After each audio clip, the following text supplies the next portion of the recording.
WTAP looks back on this day in history in today's We the People, celebrating 250 years.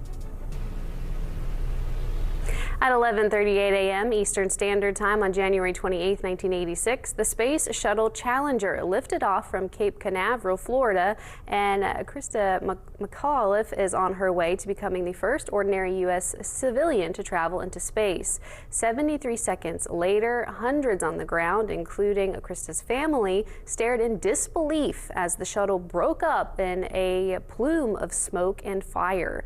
Millions more watched the wrenching tragedy unfold on live television. There were no survivors.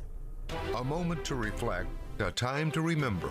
Join WTAP in celebrating We the People. Watch This Day in History every day on WTAP News at 6, proudly sponsored by WVU Medicine Camden Clark.